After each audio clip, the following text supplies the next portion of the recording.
Salut, chers voyageurs, chères voyageuses, c'est Tiffany du blog Voyage Heureux. J'espère que tu vas bien. Je suis très heureuse de te retrouver dans cette nouvelle vidéo. Je me permets de faire une parenthèse car la semaine dernière, je t'ai promis mon tout premier livre. Il s'intitule Ton voyage au Japon, de la préparation de ta valise à la joie de la découverte du pays. Donc il est là, il est disponible dès aujourd'hui et il est gratuit. Euh, Quand je t'ai écrit ce livre, en fait, j'avais vraiment à cœur de te partager pas moins de 16 conseils pratiques pour que tu puisses mieux préparer ton voyage au Japon. Donc on a notamment le visa, ce qu'il faut mettre dans la valise, comment ça se passe pour le métro, etc. Donc sur un seul et même support, tu vas pouvoir avoir 16 conseils pratiques pour mieux préparer ton voyage au Japon. Et évidemment, dans la deuxième partie, j'ai pensé à toi, grand amoureux de voyage. Je t'emmène dans mes bagages, dans tout le parcours que j'ai fait au Japon et je te fais voyager de chez toi avec des mots mais aussi avec des photos. Il y a pas moins de 350 photos à découvrir dans le livre. Donc je suis sûre que tu te dis en ce moment, mais Tiffany, je veux ton livre, comment l'obtenir? Eh bien c'est très simple, il te suffit d'aller sur le blog Voyager Heureux. Il y a un lien qui est sur l'écran en ce moment et également dans la description de la vidéo, tu n'as plus qu'à cliquer.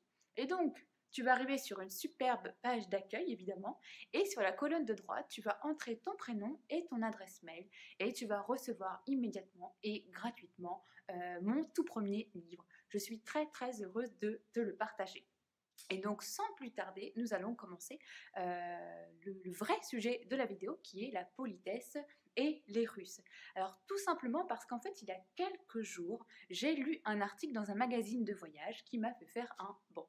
En fait, cet article avait pour but de partager un classement des pires villes où voyager.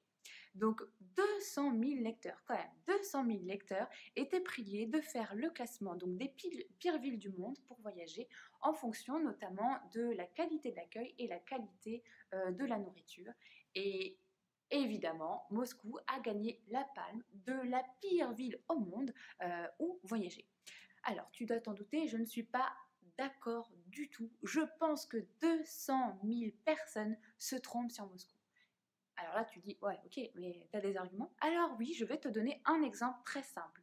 Parce qu'en fait, ça fait quand même 2 ans, je le rappelle, que je vis en Russie bientôt, et en particulier à Moscou. Et pour moi, les Russes sont vraiment chaleureux, surtout évidemment quand on est un étranger et qu'on vient à leur rencontre en Russie. Ils sont toujours très enthousiasmés et ils sont très étonnés qu'on s'intéresse à leur beau pays et ça les rend vraiment heureux. Ils sont très chaleureux.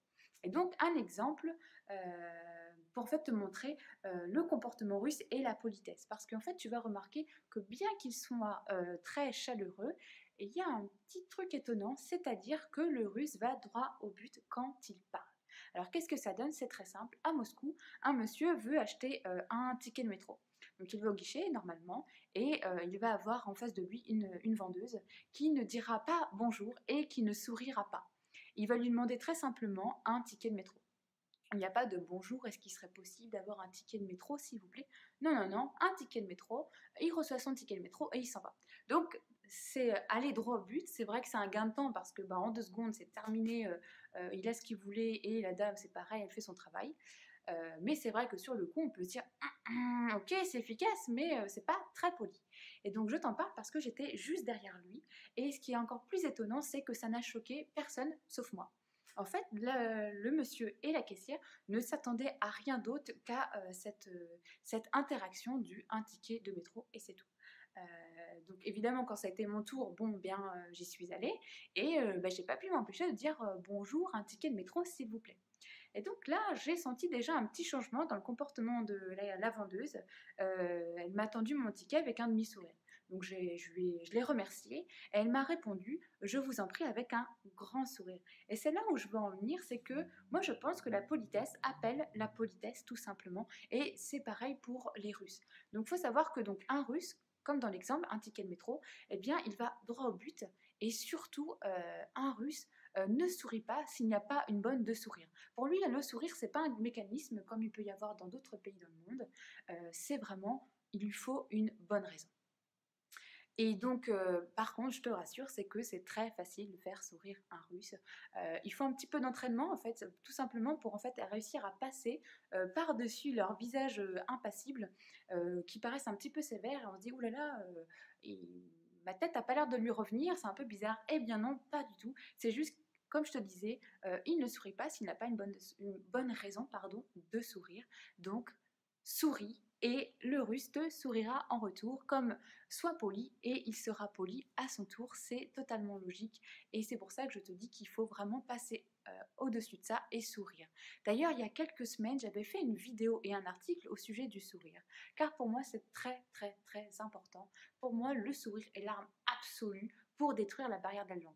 Alors oui, ce sont des mots très forts, mais j'y crois vraiment et j'attends de toi que tu ailles lire cet article et que tu me donnes ton avis et surtout que tu le partages, car c'est vraiment un message que le monde doit connaître. C'est vraiment apprendre à sourire pour recevoir aussi des sourires en retour. Car je pense que c'est très facile de faire des classements, mais c'est un peu moins facile de sourire. Donc il faut que ça devienne vraiment un jeu, il faut vraiment s'entraîner. Et donc la Russie est aussi un beau terrain d'entraînement. Et je peux te dire qu'aujourd'hui, j'arrive même à faire sourire les douaniers de l'aéroport. Et donc j'en suis pas peu fière, crois-moi. Et donc voilà, si tu dois ne retenir qu'une seule chose de cette vidéo, c'est que les Russes, il faut leur donner une bonne raison de sourire. Et vraiment, je t'invite à la leur donner et souris-leur et sois poli.